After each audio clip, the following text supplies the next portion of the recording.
Hey everyone, Scott here to discuss Ready or Not, starring Samara Weaving, Adam Brody, Mark O'Brien, Henry Czerny, and Andy McDowell, directed by Matt Bettinelli Alpin and Tyler Gillett, aka Radio Silence. Now, welcome to Ready or Not, leading up to the second movie, which is already out, but I got my notes, got it for it, and it'll be delivered soon. But I remember going to theaters for this thing, and actually thought it was pretty entertaining, but will it hold up? Let's get into it and find out. We open with Daniel Ladomas and his brother Alex witnessing a man being killed on the night of the wedding of their aunt Helene, as a man named Charles, while wounded, begging Daniel to help him out, but he yells he's in here to alert his family in ceremonial masks and robes, and Charles is shot with a spear gun and dragged away in a locked room. And the family tells Daniel they're proud of him. And why does this family do these things on a family member's wedding night? It's a ritual, which is scary and fucked up in so many ways. And we move on to 30 years later with Alex as an adult, played by Mark O'Brien, who is about to marry his bride to be, Grace, played by Samara Weaving, who's Hugo Weaving's niece in real life. And I have reviewed her before in Scream 6. As Alex comes in and sees his bride before the wedding, which is bad luck, while Grace believes her father, Tony, played by Henry Czerny, hates her, until Daniel, played by Adam Brody, comes in and offers her to leave, as does Alex, but she refuses to leave, and I'm led to believe she is after his money. And they will talk about that in the next movie, but in a in a poor kind of way. And they go through the wedding as well as some photographs of the wedding being taken by the photographer, and we meet Alex's mother, Becky, played by Andy McDowell. And I like the setup for the characters in this first 10 minutes, as it sets up the movie quite well. Grace and Alex get interrupted by Helene to come downstairs at nighttime, as he tells her about the ritual they have on every wedding night to their other family members to play a game and win for the night. And we see Alex, Daniel, Tony, and Becky, as well as the extended family members Emily, who's a drug addict, with her whiny husband Fitch, along with their two kids Georgie and Gabe, and Daniel's snobbish wife Charity. And I really like some of the characters, but the ones I found annoying were Emily and Fitch and the kids, as they come off rather like real pain in the asses. But the other characters come off rather likable, while Grace pulls a card, and what did the game do they play? Hide and seek, which I remember playing that game as a kid, where Grace has to hide and the entire family from the entire family without telling her how this whole thing works, to find her and kill her. And this is a damn good premise to a horror action comedy. Alex learns Grace got the worst card yet, while Grace has to survive by dawn, and she starts to hide in a private elevator, and that is pretty small. While the family looks for her around the house, while Alex sneaks off to find Grace, and at one point she gets bored out of her mind and gets out of the small elevator because she believes this is enough as it is, and she walks around while Georgie is out of bed and might find her, and until Alex finds and hides her. And Emily shoots the maid thinking it was Grace, and that is why she is very stupid, and that's a hell of an intense way to find out your new family is out for the hunt for you. And this movie is very fucking intense.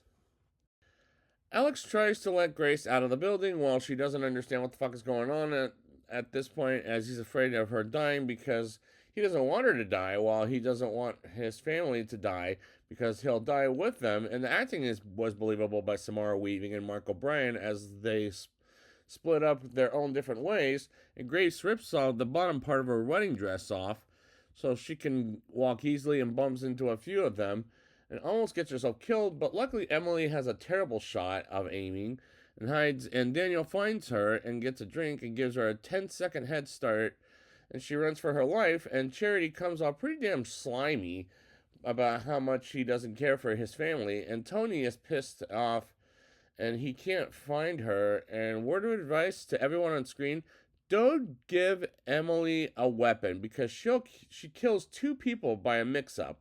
And the cinematography was pretty good throughout, as this was shot pretty good. Grace gets a weapon while the family wants to look for her by the cameras, and she hides while one of the butlers comes to the kitchen, in which I felt the suspense as I was on the edge of my seat the whole movie on whether or not she'll make it by the end of the movie or not. And Grace fights off against the butler while Alex fights Tony until Daniel tells him to stop, with Tony knocking his ass out as the babysitter rats Grace out after she tries to help her out and kills her, and her death was clever as hell, as the deaths in this movie are clever as hell, except for the one that Emily made, I'll say. Grace hides from the family while they tie up Alex, overhearing Tony and Helene about making Alex do the right thing for the family, as Grace jumps out of the house and almost escapes as she goes in the barn with Georgie as she shoots her in the hand, and she slaps him by knocking his ass down. And I did cheer when she smacked him in the face, as was the only cheer moment of the film. Even though you shouldn't hit kids, don't get me wrong. Don't hit them like that. And she climbs up and rips one of her sleeves off and to bandage her hand. And Charity almost gets her down, but misses along with Grace trying to go over the gate, but she can't. And a car comes by and drives carelessly and tells her to get off the fucking road. And I'm like, he doesn't do jack shit, and this motherfucker deserves to die. And I like that. I was rooting for Grace to get the fuck out of there. The family goes looking for Grace by car while Alex sets himself free tries to, while Emily and Fitch get the non-fuck up task and find Georgie while digging up some dead bodies while a butler goes after Grace and tries to get her down until she chokes him, but not to death, and takes off in the car and calls an operator to call the cops and shuts down the car because it was reported stolen, the guy in the phone does. And the butler catches up with Grace and gives her a needle in the arm, and she sees Alex in a dream and wakes up being a hostage and kicks him in the face to flip the car over, which was amusing, while this 10 minutes was hilarious in weird ways.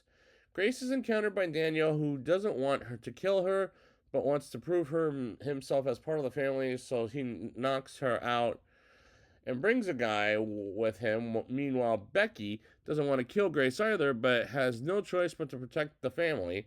And Alex loves her too much. He can't help the family keep their ritual going for LaBelle, who is what a member of theirs named Victor made deal with many, many years ago. And they perform the ritual and hold Grace up and almost kills her until they cough up blood, and Daniel lets her go, while eventually Alex lets himself out of the handcuffs and Charity kills Daniel, and Grace fights off Charity and kills her off, and thanks to Daniel, and Tony is knocked out by Grace, and she burns the curtain. And this piece of action sequence was a hell of a lot of fun, as this movie was a lot of fun. Grace fights off against Becky and smashes her face in, and Alex comes in and has no choice but to betray her, and Tony comes in and performs the ritual despite it's almost dawn, but when they perform it, they randomly and suddenly explode just right out of the fucking blue, which cracked me the fuck up, as it was just absolutely hysterical and hilarious.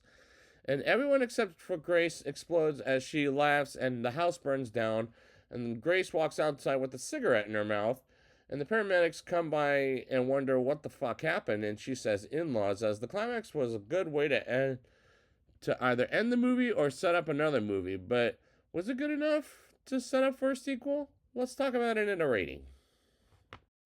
I'll give this movie a 7.7 out of 10.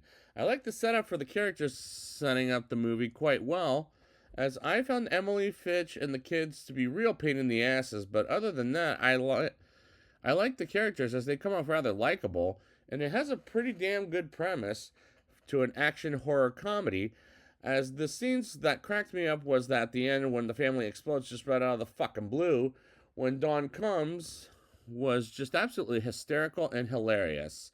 and the movie is fucking intense. The acting by Samara Weaving and Mark O'Brien was believable, and the cinematography and the way it was shot was pretty good throughout. And I was on the edge of my seat this whole movie, and I was in suspense whether she'll make it or not. But at the end of it, she did. Spoiler alert.